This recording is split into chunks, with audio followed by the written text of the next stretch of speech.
여러분 한번 제가 여쭤볼게요. 저 좀 보세요. 여러분은 불쌍히 여기십니까, 남을? 야, 저 사람 참 불쌍하다. 불쌍해서 밥이라도 한번 쥐어주고 싶으십니까? 불쌍해서 주머니라도 한번 털어주고 싶으십니까? 진짜로 여쭙고 있는 것입니다. 그러므로 그 긍휼은 뭐냐면 영어로 mercy is compassion in action. 하나님은 우리가 죽어가고 있는데 우리가 강도 만난 사람들이죠. 인생들이. 남편 잘못 만나가지고 남편 잘못 만나서 고생한 사람들 많죠. 아버지 잘못 만나가지고 사업 파트너 잘못 만나가지고 완전히 사기당한 사람도 많죠. 근데 제일 많은 건 가족들 관계인 것 같아요. 제일 많은 건 이건 역사에 어딜 가도 많은 것. 남편한테 당하고 아버지한테 당하고 엄마한테 당하고 제일 많은 건 그거 아닙니까? 제일 불쌍한 거 아닙니까? 평생을 그걸 가지고 응어리를 갖고 살잖아요. 평생을 응어리를 갖고 살아요. 평생. 저는 목회하면서 이걸 붙들었습니다. 제가 2세 목회를 하면서 보니까 말이죠. 가정들이 너무 많이 깨져 있어요. 엉망이에요, 엉망. 너무나 많이 깨져 있어요, 가정들이. 가정이 깨지면 아이들은 완전히 그 불안 가운데 살아갑니다. 그 정서가 어떻게 올바로 설 수가 있겠습니까? 엄마 아빠가 밤낮 싸우는데 아이가 어떻게 정서가 온전하겠습니까? 엄마 아빠가 서로 막 때리고 집어 던지는데 아이가 얼마나 어떤 안정감 있는 그런 정서를 가질 수가 있겠습니까? 제가 목회하면서 제일 느낀 게 뭐냐면요, 이 가정이 완전히 깨어져간 그런 죄악인데, 죄악이죠. 그것을 해결할 수 있는 길은 이 세상에는 아무것도 없어요. 이혼하면 완전히 문제가 해결된다고 생각해요, 사람들이요. 최근에 우리 이혼한 멤버가 있습니다, 우리 교회. 진짜 마음이 아픕니다. 해결되는 게 아니라 문제는 2배, 3배로 더 커집니다, 그때부터. 아이들은 이 집 갔다가 저 집 갔다가 3일 여기 갔다 3일 여기 갔다 혼돈 속에서 살아가는 것입니다. 혼돈 속에서. 이해하십니까? 불쌍히 여기고. 근데 그 불쌍한 그 강도 만난 인생들을 살릴 수 있는 길이 뭐가 있습니까? 진짜 예수님의 피의 복음밖에 없습니다. 긍휼히 여기는 자 복이 있나니. 우리 히브리서에 보면은 이 긍휼한 자가 누군가가 나오는데 말이죠.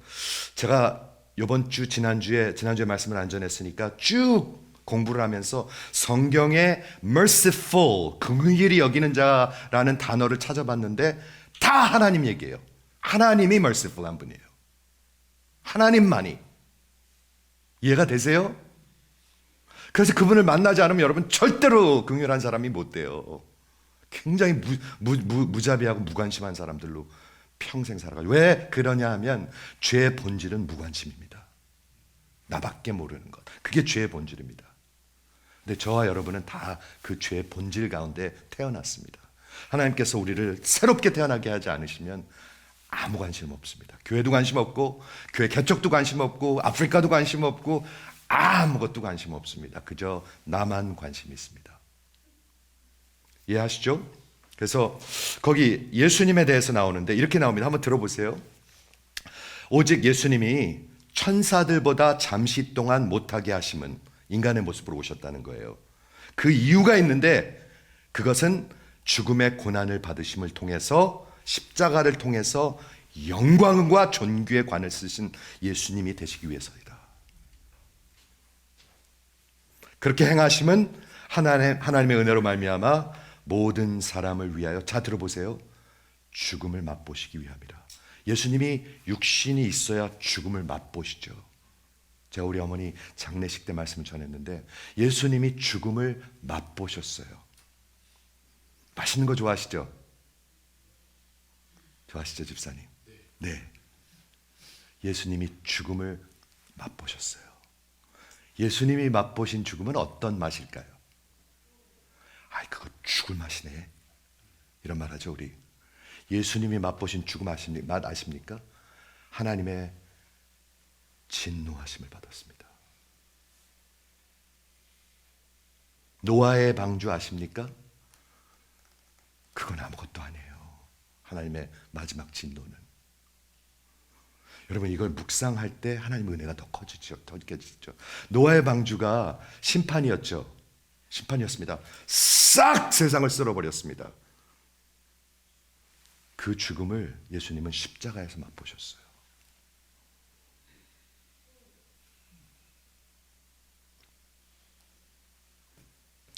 예수님이 이 땅에 육신을 가지고 오심은 우리를 위하여 대신 죽음을 맛보시게 함이라.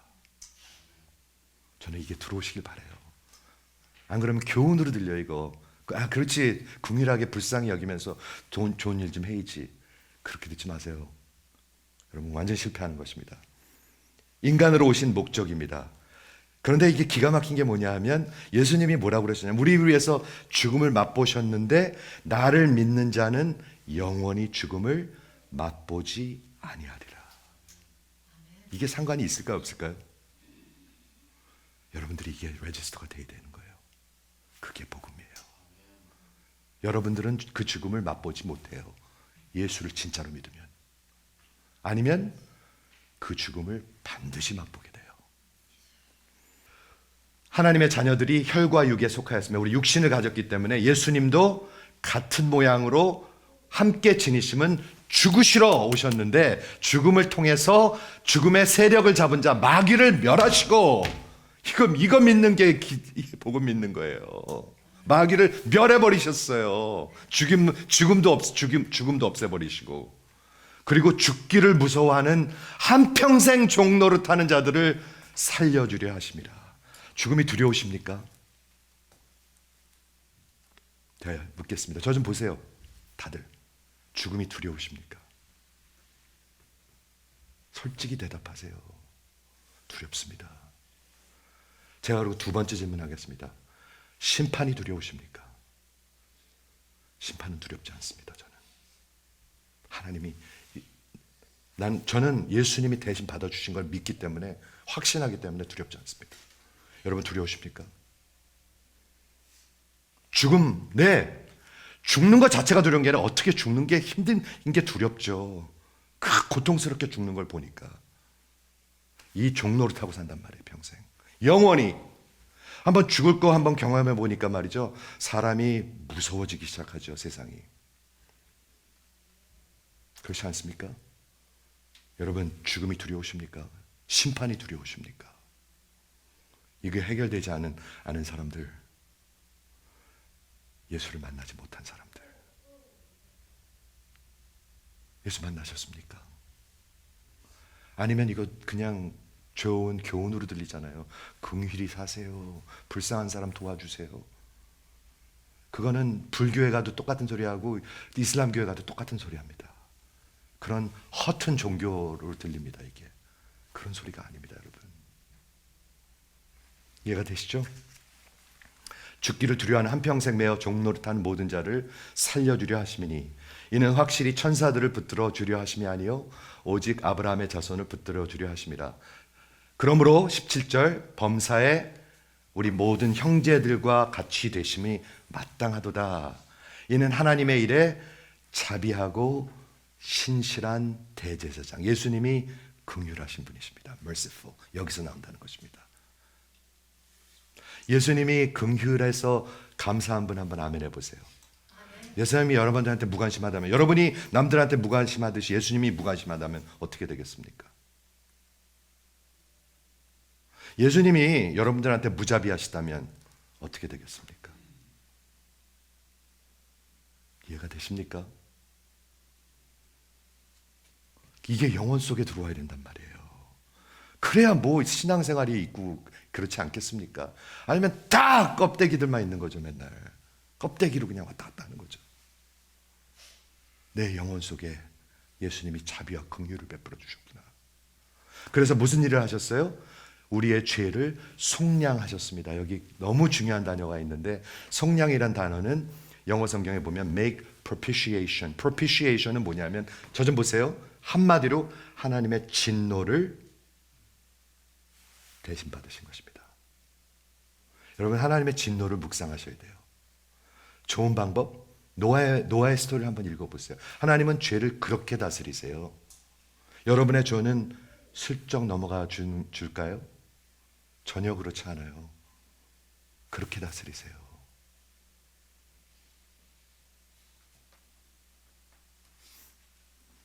아멘.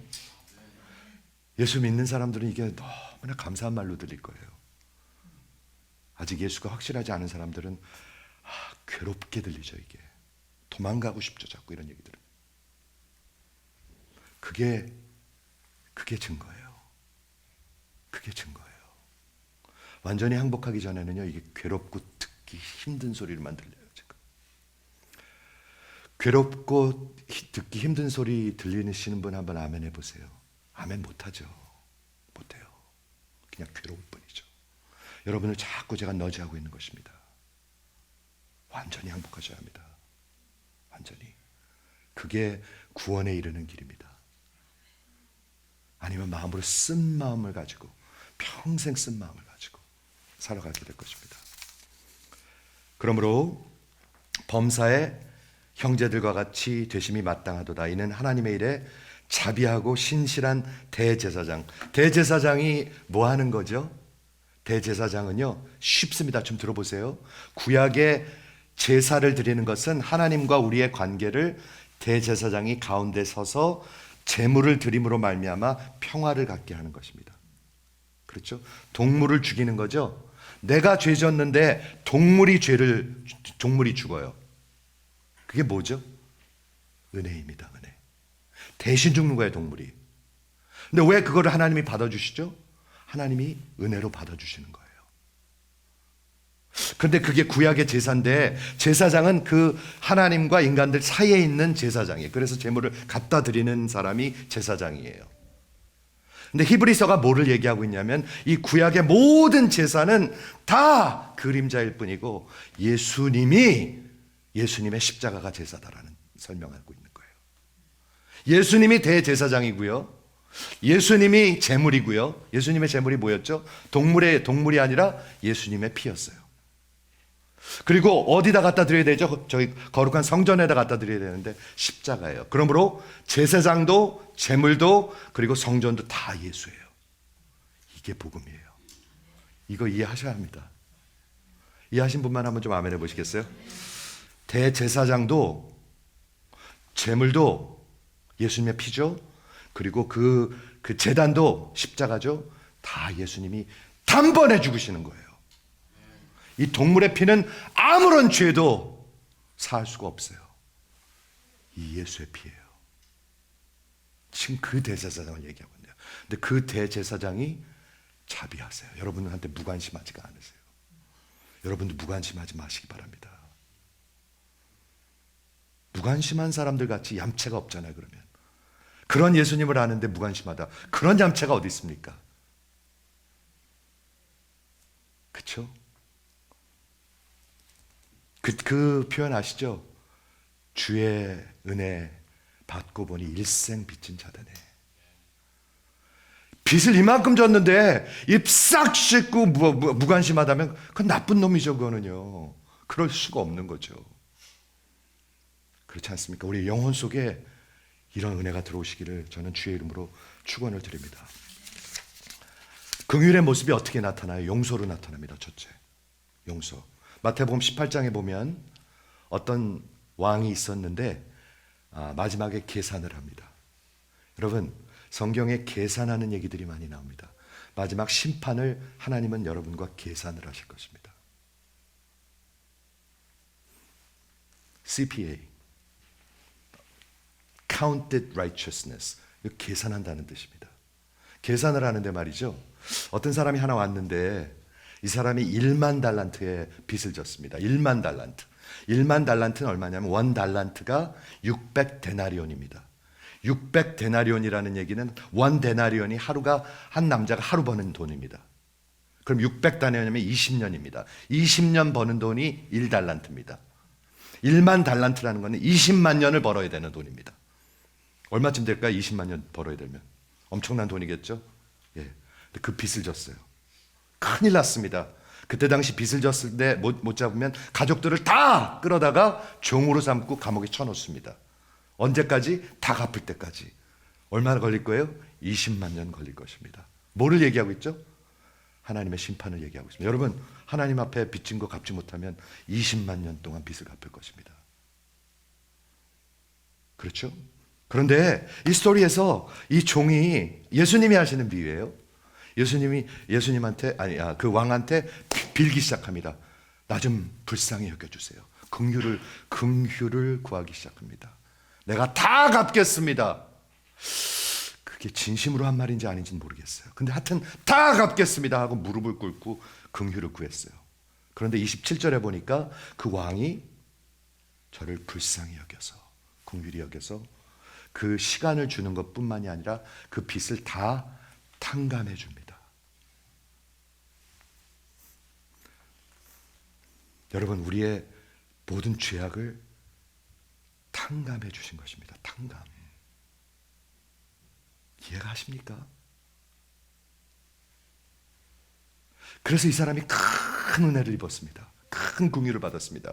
근데 두 번째 파트에 나가서 이 사람이 어떤 다른 사람 하나를 만나는데, 우리 인간과의 관계죠. 긍휼히 여기는 거. 그 사람이 첫 번째 그 종에게 100데나리온의 빚을 졌습니다. 즉 100데나리온이라면 약 3개월 일해야 하는 돈입니다. 3개월. 3개월 일하면 어느 정도 될까요? 한 만불? 만불이라고 그럴게요. 만불의 빚을 졌어요. 그러니까 적은 돈은 아니에요. 그렇지만 20만 년 갚아야 될 것에 비해서는 아무것도 아니에요. 그 긍휼을 입은 자가 그 100데나리온 만불 빚진 사람을 막 몰아치기 시작합니다. 긍휼을 베풀지 않고. 이 나쁜 놈아! 그리고 그 사람과 그 가족을 다 감옥에 쳐놓습니다. 그리고 무자비하고 무관심하고 긍휼을 베풀지 않습니다. 이게 두 번째 파트입니다. 세 번째 파트에 그래서 이 스토리가 이렇게 된 사건이 왕에게 귀에 들어갑니다. 그래서 왕이 그 사람을 불러요. 불러가지고 뭐라고 그러죠?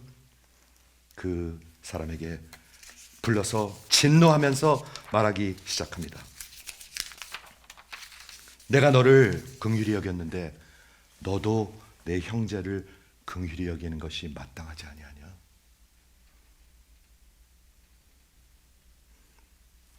내가 나한테 빌어서 긍휼히 여겨달라고 빌었기 때문에 내가 너를 불쌍히 여겼는데 너도 내 형제를 마땅히 불쌍히 여기는 게 마땅하지 아니하냐?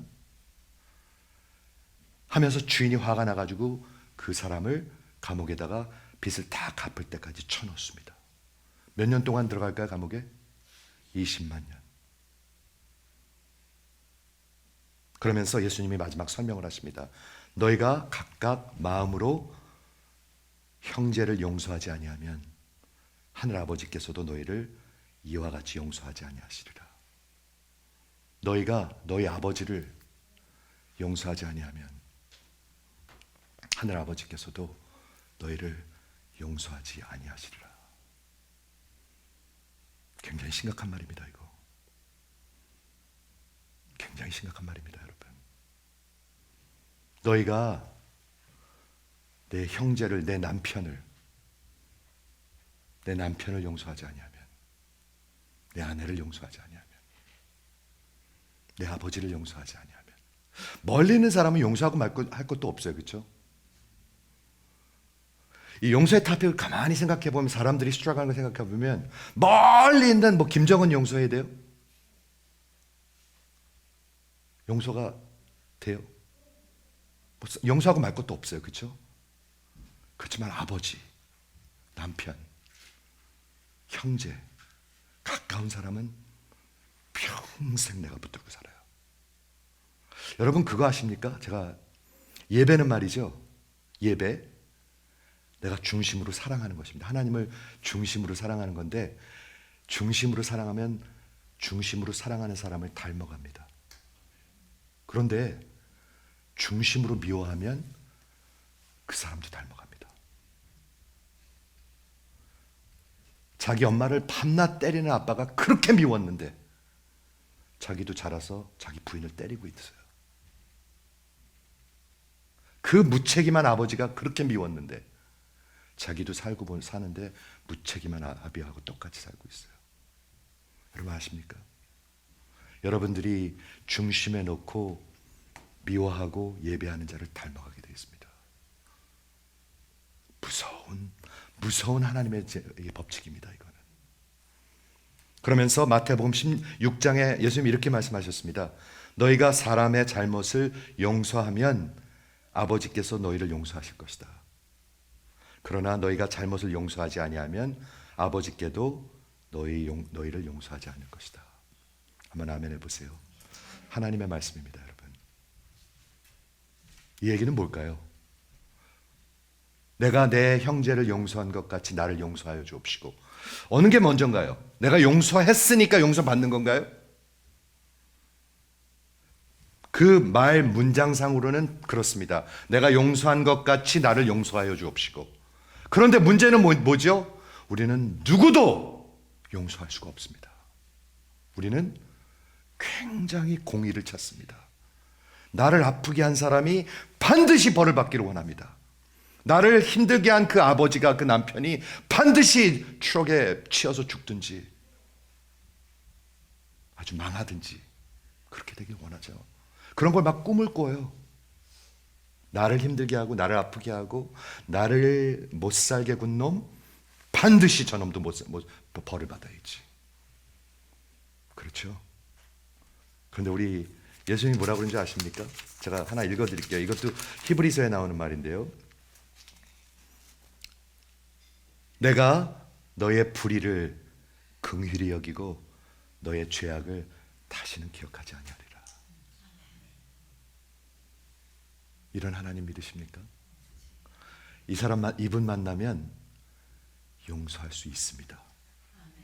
용서할 수 있을 뿐만이 아니라 용서합니다. 그러니까 이런 말씀을 하시는 것입니다.